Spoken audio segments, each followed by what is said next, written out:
Wow, this camera even has like a box where my face is. And it keeps me in focus. That's cool. Good morning, Nerdfighteria. It is Monday, and I'm here to talk to you this week about dreams.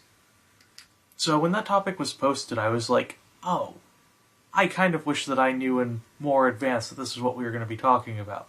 Because I feel like I've been having a lot of really weird dreams lately.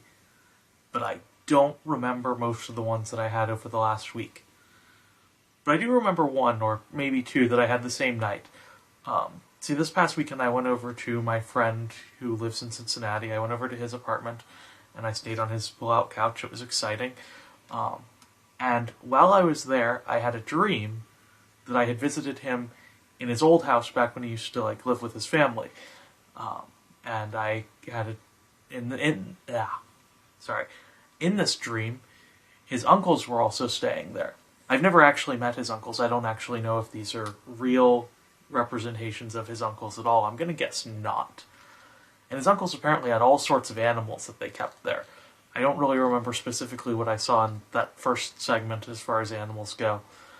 But there was a second segment later on where I was staying with the same friend at his apartment, like I was actually doing, and I was waking up in the morning, in the dream, and as I was waking up, his uncles came out of the second bedroom in his apartment, and they were followed by a whole bunch of animals that they kept that included horses and cows and squirrels and quail.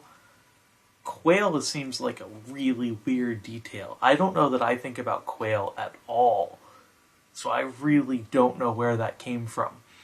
I'm also not sure that I actually saw the quail so much as associated the word quail, because I don't know that I know what a quail actually looks like as opposed to any other bird thing. But yeah, and there was also a part later in the dream where we were outside the apartment, and there was this pen thing.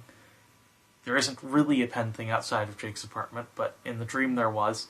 It had these really wide bars, and there was this little horse that managed to get through the bars. He could fit through them, so he kept trying to get out, and we kept trying to put him back in, and he'd still keep trying to get out. So I remember someone was standing there trying to calm it down so it would stay in the pen.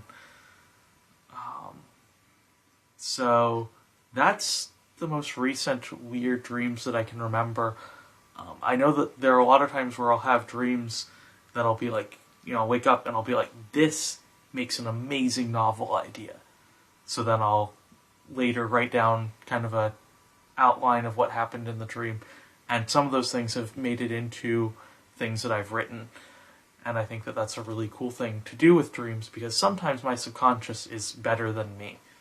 A lot of times it is. So that's all I can think of to say right now. I hope to hear about really interesting dreams, hopefully more interesting than just mine, over the course of the week. Be sure to check out my videos again next Monday. I wonder what that weird satellite... Oh, that's the GPS feature, isn't it?